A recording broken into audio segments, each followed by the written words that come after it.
Hello friends, so today's video is the fifth spiritual law of success from Deepak Chopra's The 7 Spiritual Laws of Success. And today's law is the law of intention and desire.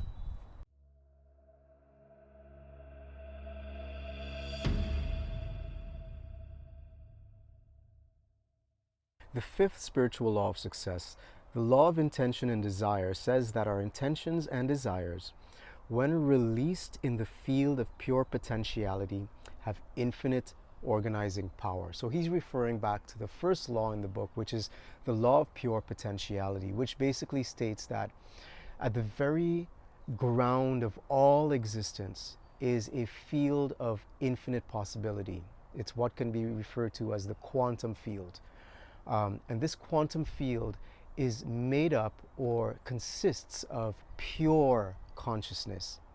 But the thing is that not only is this field made of pure consciousness, but we at our core, our very essential nature, are pure consciousness. And so we are one and the same with that field of pure potentiality. So what he's saying is that our intentions, inherent within each intention is the mechanics for its fulfillment.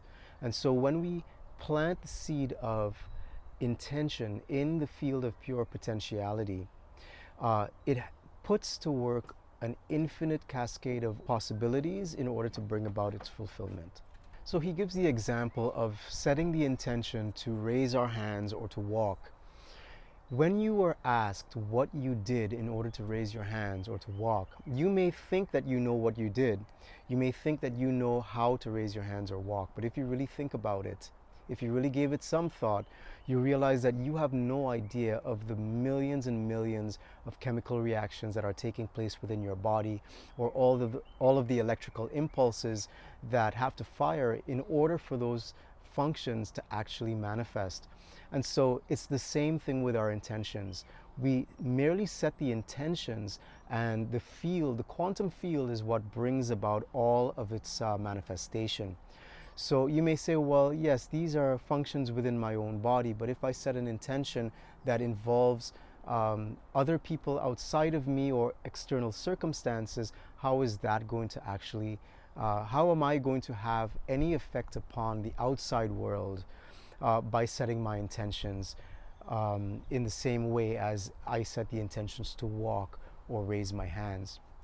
So what he goes on to say is that energy and information at the very level of existence, at the very level of consciousness, energy and information exists everywhere in nature. And so there are no well-defined edges to our bodies. What we can think of as the outside world is just the extension of our bodies. It's sort of like our wider body. And so just like we are able to set the intention to walk, and all of the things that need to happen take place without us having to know it, in the same way, energy and information exist everywhere in the quantum field. And so we, as consciousness, have the ability to transform this field through our very thoughts, through our very intentions. And so that is not only limited to that which is within our physical bodies, bound by this bag of skin, but because of the fact, like I said, that there are no edges to our bodies, as it were, everything is part and parcel of the same field. We are able to set in motion things within our external environment to bring about the fulfillment of that which we desire.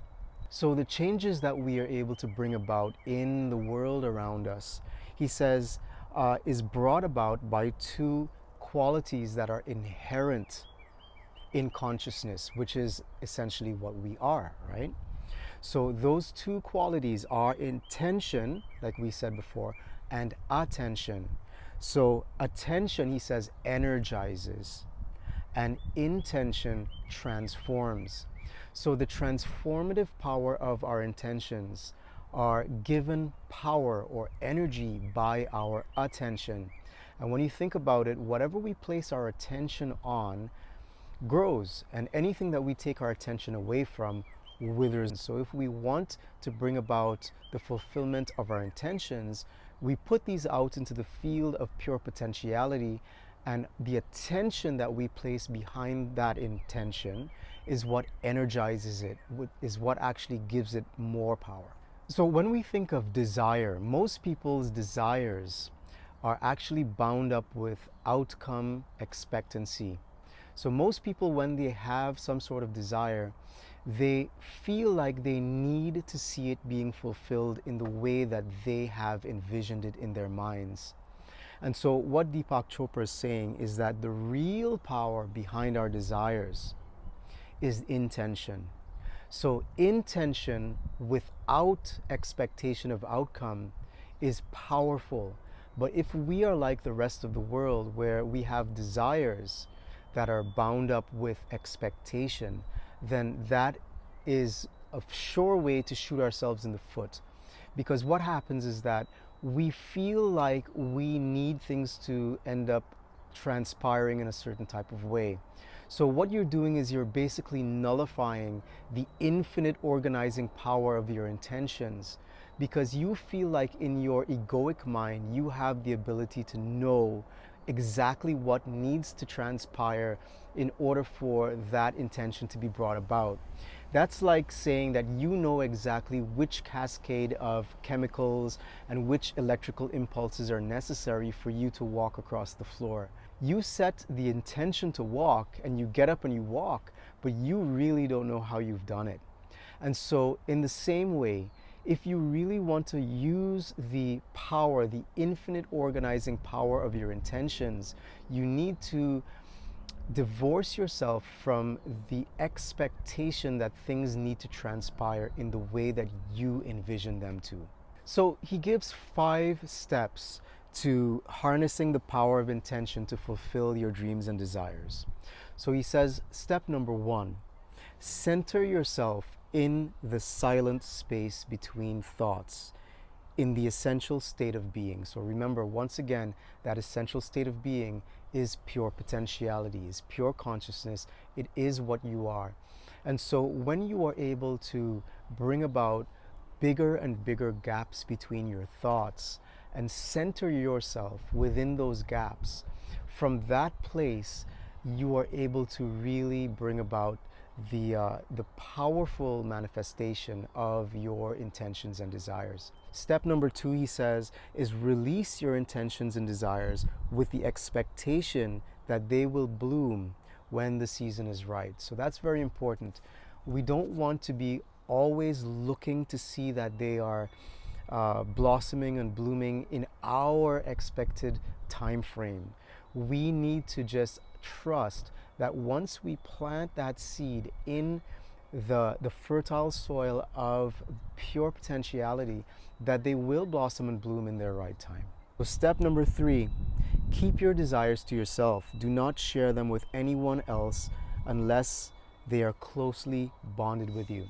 So in other words, if we want to bring something about, instead of speaking about it, just be about it.